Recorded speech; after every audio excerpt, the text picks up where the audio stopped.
தர்ஷிகா நாக்க புடுங்குற மாரி ஆனந்தியும் சரி, ரஞ்சித், பவித்ரா எல்லாரும் வச்சு செய்றாங்க. ஸோ எல்லா உண்மையுமே வந்துட்டு தர்ஷிகா கிட்ட போட்டு உடைச்சுட்டாங்க.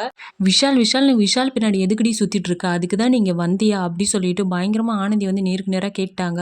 தர்ஷிகாவுக்கு பதில் சொல்லவே முடியல. கீழ குனிஞ்சுகிட்டே இருக்காங்க. ஆனா அவங்களுக்கு ரொம்ப சுருக்குன்னு குத்துது.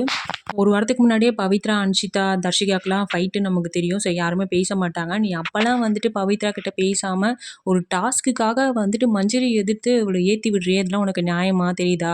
உன் ஃப்ரெண்டு அங்க எவ்ளோ கஷ்டப்பட்டா! அந்த முட்டை ஸ்மெல்லே பிடிக்காது அந்த பொண்ணுக்கு. அத்தன முட்டை வந்து வாயில இறக்குறாங்க. நீ அங்க போய் கேட்காம ஏத்தி விடுறதுக்காக அந்த பொண்ணுகிட்ட பேசுறியே! உனக்கு கொஞ்சமா நியாயமா தெரியுதா? அப்டின்னு சொல்லிட்டு ஆனந்தி கேட்குறாங்க.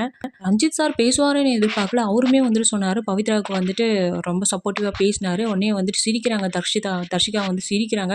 "சிரிக்காதடி! என்ன நெனச்சிட்டு இருக்க? நீ உனக்கு எப்புட்ரி சிரிப்பு வரும்?" அப்டி சொல்லிட்டு பவித்ரா கேட்குறாங்க. ஆனா வந்து பவித்ராவும் சரி, ஆனந்தியும் சரி, இந்த பொண்ணுகிட்ட வந்து ரொம்ப ஃப்ரெண்ட்ஷிப்பா வந்து நல்ல ட்ரூ ஃப்ரெண்ட்ஸா இருந்தாங்க. ஆனா தர்ஷிகா வந்துட்டு கேம் தான் அவளுக்கு முக்கியம். அந்த பொண்ணு எப்படி வந்துட்டு நேத்து இருந்தான்னு தெரியல.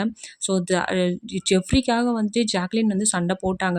ஸோ அந்த இடத்துல வந்து என்ன சொல்றாங்க, இவங்க தர்ஷிகா, "நான் வந்து அவன் கால கூட அமுக்கி விடுவேன்" அப்படின்னு சொன்னாங்க. அவனுக்கு வலிக்குன்றது அப்ப தெரியாதா? என்னங்க கேமு? ஒரு ஹார்ட்டுக்காக இந்த அளவு கீழ்த்தனமா இறங்குவாங்க. இந்த கேம் வந்து ஒரு 2 நாள்ல முடிஞ்சிரும். அதுக்கப்புறம் அவங்கள மூஞ்சி நம்ம பார்த்து பேசணும்ல. என்னதான் இருந்தாலும் அவங்க பண்ணது வந்து நமக்கு ஞாபகம் இருக்கும்ல. அதுக்கு மேல இப்போ மக்களுமே இத பார்க்குறாங்க. இது வந்து நெகட்டிவா தான் தெரியும் அப்படின்றது வந்து இந்த பொண்ணுக்கு தெரியவே இல்ல. விஷாலுமே சொல்லிட்டான். நான் வந்துட்டு இது ஃப்ரெண்டு தான். இது ஒரு ஃப்ரெண்ட்ஷிப், ஒரு கிரஷ் அவ்வளோதான் அப்படின்னு சொல்லிட்டான். ஸ்ட்ராங்கா இருக்கான் அவன் பாயிண்ட்ல. தர்ஷிகா வந்து அவங்களோட கேம வந்து அவங்களே வந்து ஸ்பாயில் பண்ணிக்கிறாங்க. ஸோ ஸ்ட்ராங்கான கண்டஸ்டன்ட் தான். ஸோ நல்லா ப்ளே பண்ணலாம். ஆனா வந்துட்டு அந்த விஷால் பின்னாடி சுத்தாம இருந்தாங்க அப்படின்னா, ஒரு நல்ல கண்டஸ்டன்ட் டாப் 10க்குள்ள வரலாம். ஆனா இந்த பொண்ணு வந்து அவளோட கேம் அவளே கெடுத்துக்கிறா. விஷால் வந்து ஸ்ட்ராங்கா இருக்கான். இந்த பொண்ணு தான் மனச விட்டுட்டு விஷால்ன்னு சுத்திட்டு இருக்கா. ஸோ உங்களுக்கு என்ன தோணுது தர்ஷிகாவ பத்தி அப்படின்றத கமெண்ட்ல சொல்லுங்க.